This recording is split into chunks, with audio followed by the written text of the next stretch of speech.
your daughter since 2018, around the time of the wedding, when you went into hospital. That's and you correct. weren't able to walk her down the aisle. So this is, one of the first times you've sort of been able to hear how angry she is, it appears, with you and what happened in the run-up to the wedding. She talks about it in terms of betrayal. What was your reaction when you heard her talk to Oprah like that?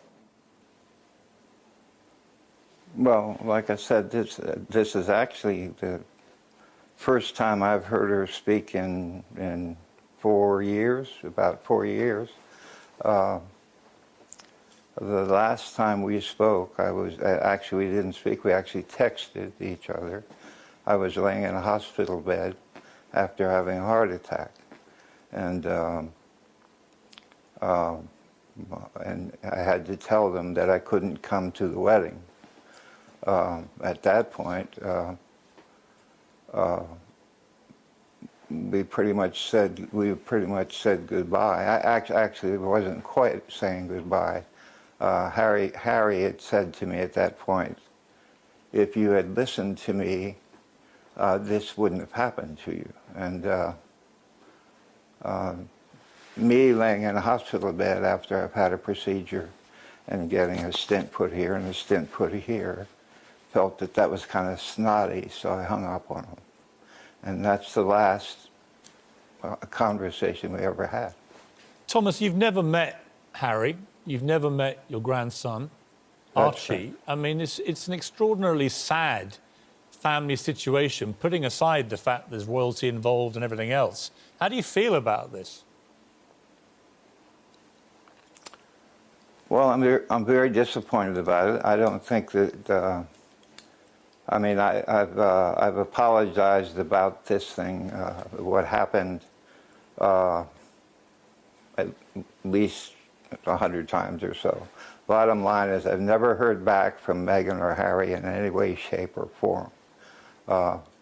When they say that I'm marrying and taking advantage of the press, well, basically what I do, because I haven't heard from them, is I'll do a story for the press. If I don't hear from them in 30 days, then I'll do another story for the press. And I've yet to hear from them. Thomas... I would love to hear from them. Of course. And they would say, Thomas, why do you keep talking to the press? What's your response to that? Because they're not talking to me. The story... when they decide to talk to me, I'll stop talking to the press. Okay. The story that appears to have caused the rift was you making a deal with a photographer to have photographs of you put into the public domain, which painted, in your view, you in a better light, researching royal palaces, being measured up for a suit. And it seems that what Meghan is saying is she asked you at the time, did you do that? Because their issue was the way they were being covered, their privacy being invaded, trying to protect everybody around them and make sure that the press only had limited access. She says in the interview that she asked you, did you do that? And that you didn't admit to doing it. Why weren't you honest with her about what Can I tell you'd my done? side now? Of course you can. Okay, well, my oldest daughter was contacted by a man named Jeff Rayner, who was a photographer, who said, if you can convince your dad, we can make him look good.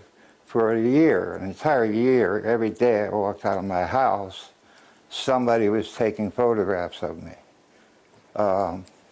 I couldn't go anywhere or do anything without being photographed buying something, coming out of a store.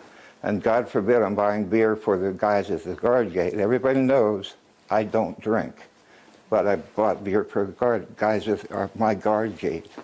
And they were making me an alcoholic. They were calling me names. They were talking about the way I dressed.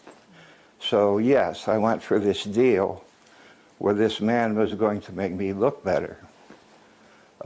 Maybe I got sucked into it. But I believed him, and I thought it was going to work. It didn't work, of course. When it was exposed, I called him. I said, "What's happening?" You know, bottom line is he's supposed to have been a great distance away from me shooting on long lens. He actually walked into most of the scenes. So I said, "What's going on?" He said, "Don't worry, I've taken care of this many times. I'll make you look great." Well, they waited till 3 days before the marriage and released the photos. When that happened, I called him and I said, "What's going on? What are we doing? How'd this happen? What do I do?" He said, "Just deny it, go away in 1 day." It didn't go away. Hasn't gone away yet. So when Meghan said to you, have you done that? Have you set those photographs up? Did you discuss that with her? I denied it. I denied it. You denied it to your daughter? Hitler. Now, of course, I'm sure that made Meghan get really angry with me, but that's how I felt at the time. And Thomas, obviously we all know about this letter that she sent you, which then appeared in the Mail on Sunday. She's just won a court action against the Mail on Sunday for publishing that letter. What do you want to say about that? I'm the one who released the letter, a part of the letter. And that was because a magazine was doing a story about me.